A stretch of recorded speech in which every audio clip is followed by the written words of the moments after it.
बिस्मिल्लाहिर्रहमानिर्रहीम अस्सलाम वालेकुम। जियो पाकिस्तान के साथ मैं हूं महक ज़ारा। आगाज़ करते हैं अब तक की ताज़ा तरीन अपडेट्स का। जैकबाबाद से रिपोर्ट शामिल करते हैं ब्यूरो चीफ अब्दुल्ला बर्डो की रिपोर्ट के मुताबिक वफाकी वज़ीर अली सैदी की राजा खान जुकरानी हाउस आमद। वफाकी वज़ीर अली सैदी मीर राजा खान जुकरानी की दावत में शिरकत और पीटीआई रहनुमाओं ने भी शिरकत की। मीर राजा खान जुकरानी ने वफाकी वज़ीर अली सैदी का शानदार इस्तकबाल किया। वफाकी वज़ीर अली सैदी ने मीडिया कॉन्फ्रेंस में कहा कि पीपल्स पार्टी की हुकूमत सिंध में यूरिया खाद की खोट की जिम्मेदार है और 27 फरवरी को नए बल्दियाती निज़ाम के खिलाफ भरपूर एहतजाज करेंगे। मज़ीद वफाकी वज़ीर अली सैदी ने कहा कि अंधा कानून है और सिंध का बड़ा वज़ीर आसिफ अली सरदारी का मुंशी रखा हुआ है। 15 अरब की गंदम खा गए और मुझे सदारती निज़ाम का कुछ पता नहीं। शुरू कर रहे हैं?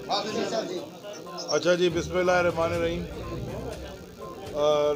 मैं आप सबका बड़ा मशहूर हूँ कि थोड़ा आपको इंतज़ार भी करना पड़ा, लेट हो गए। सुबह भी एक लाड़काना में प्रेस कॉन्फ्रेंस भी थी, मुलाकातें भी थी, तो रास्ते में भी मुलाकातें करते आए। तो राजा आपका शुक्रिया, अच्छा आपने वेलकम किया। तो मैं जो सुबह बात की थी, मैं सिर्फ आपके से दोबारा वो दोहराना चाहता हूँ और दोबारा बार बार दोहराऊँगा कि सबसे पहला जो हमारा इस वक्त चैलेंज है ना राजा, ये जितना आपने हाल देखा है ना बाहर रोडें, और आप देखते ही हो जो सारा तबाही है पूरे सिंध की, इसका जो सलूशन है ना वो है बल्दियाती इंतखाबात में, लोकल बॉडीज़ में। लेकिन जो लोकल बॉडीज़, ये याद रखें कि पीपल्स पार्टी ने अपनी पूरी तारीख में सिर्फ एक लोकल बॉडीज़ कराई है, वो भी सुप्रीम कोर्ट के हुक्म पे।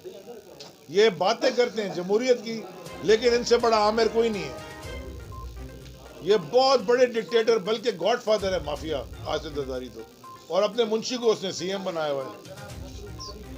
ये लोकल बॉडीज बिल जो ये बल्दियाती कानून लेके आए हैं, काला कानून है, जिससे कि सारी की सारी ऑपोजिशन, जीडीए के हमारे साथी, एमक्यूएम वाले भी और मेरी पीटीआई वाले भी, सारे इस पे सरापा एहतजाज इसलिए हैं कि सारी ताकत इन्होंने सीएम हाउस तक बंद करके रख दी है। 18वीं तरमीम की ये करते हैं बातें कि 18वीं तरमीम से डिवॉल्व होगी सेंटर से सूबे में, बड़ी अच्छी बात है। और सूबे से आगे डिस्ट्रिक्ट में, डिवीजन से डिस्ट्रिक्ट में, डिस्ट्रिक्ट से नीचे तहसील, यूसी, तालका, वहाँ तक जानी होती है। इन्होंने सारा का सारा रोक दिया है सीएम हाउस में। तो इसके खिलाफ हमने पूरी मुहिम चलानी है, चाहे हमें रोडों पे निकलना पड़े। हमने एक एहतजाजी धरना टोकन दिया था पिछले हफ्ते, हमने 7 दिन की मोहलत भी दी थी। शायद इनको ये वो समझ रहे हैं कि हम ये बंद नहीं कर सकते। अगर हम सारे इकट्ठे हैं ये कानून के खिलाफ, मैं सुप्रीम कोर्ट में भी जा रहा हूँ, मैं हाई कोर्ट में भी तो जा रहा हूँ, कोर्ट में जा रहा हूँ। अगर नहीं होगा मैं सुप्रीम कोर्ट में भी जाऊँगा, रोडों पे निकलना होगा रोडों पे भी निकलेंगे। लेकिन ये कानून